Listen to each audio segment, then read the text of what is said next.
Thank you, Zach. Well, he is a businessman who spent years commuting through Philly, and he's out with a new book called How to Avoid Strangers on Airplanes. So as folks prepare for spring break, I chatted with author Brandon Blewett about the lessons that he's learned and even got some advice for travelers. Well, Brandon, good morning. Good morning. It's so nice to see you. Thanks so much for being with me this morning. Thanks for having me. Of course. So I know you travel all the time for work. You spend a lot of time in and out of Philadelphia. Why write a book? My friends, family, and my therapist, after 15 years of weekly work travel, thought that I needed a productive outlet, so I didn't wind up becoming one of those passengers that goes viral on social media for all the wrong reasons. And I say that tongue-in-cheek, but so many people, myself included, find humor in travel and workplace memes. And I thought, I have lived in both worlds. I can draw parallels between the two. Why not write a book? Yeah, that's great. And tell me about the title, Brandon, How to Avoid Strangers on Airplanes. It kind of makes it sound like you should keep to yourself and avoid everybody. What is the book about? What is the vibe of the book? So I do keep to myself before I've had my coffee. Okay. But I think that the book is really a play on the word stranger. So I think at first we think the person sitting next to us, someone that we don't know, maybe an intruder. When in reality, the word, if you think about the TV series Stranger Things, it just means something that's uncommon. So I center the book on the 6 habits of highly annoying travelers, and the way to avoid them is to be able to recognize those habits in air travel and in the workplace. Give me some examples, just quickly, a couple of your favorite annoying habits that you like to talk about.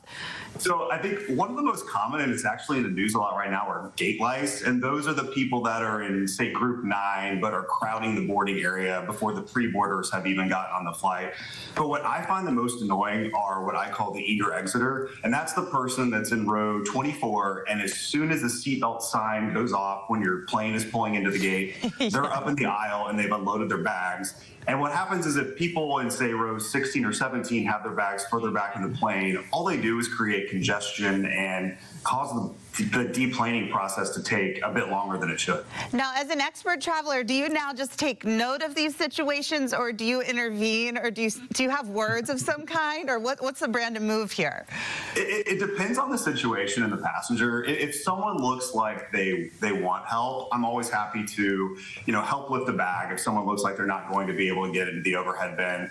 But sometimes passengers give nonverbal cues that they've had a really bad day, and in those situations, it's usually best to let the flight crew handle that particular passenger in scenario. Yeah, good advice. Now let's apply this to spring break and give some tips for our viewers, if you don't mind. How can you avoid those airport meltdowns, especially if you have kids? Sometimes it's a long travel day. How can you avoid them? So I think the best thing to do is get sleep and pack food. A wise person once told me, you're not you when you're hungry. My mom called it hangry when we were little kids. Right. So I think packing snacks, having food available, lines can be crazy long at the airport. Food's more expensive, so have that on you. And then also download any entertainment, whether that's movies, TV shows, or games, to the device and make sure it's charged, because the outlets can be sparse. And then the Wi-Fi can oftentimes be spotty, both at the airport and when you're on the airplane. Okay, so snacks, some sort of something to keep you entertained. Anything else you like to bring or always have on hand when you travel? So when I'm traveling, I make sure that I always have chargers, my electronic devices, any medications that you need, and then I always take at least 1 day's worth of clothes and toiletries on board, because you never know when your bag may not make it to your destination and you need that spare change of clothes. Good advice. I know you talk about lessons learned during travel in the book. Like what? What are some of the lessons that you have learned through the years? So I think that there's so many similarities between air travel and professional development. There's turbulence, there's delays, sometimes there's even cancellations, and it makes you feel like you won't wind up getting to your final destination. And one of those is the second habit in the book, the backpack wrecking crew. How many times have you been on a plane and someone swings around and their backpack knocks you in your face, right? Right. Well, in air travel, I learned that maybe you should watch the boarding process, learn to lean in. Other people decide they don't want the aisle seat, they want the window, to avoid that. Similarly, how many times in our professional careers do we face smacks, not even by persons, but maybe it's a recession, maybe there's a workforce reduction at your company, and how do we adapt to those and wind up in places where we're able to navigate and not get smacked in the face.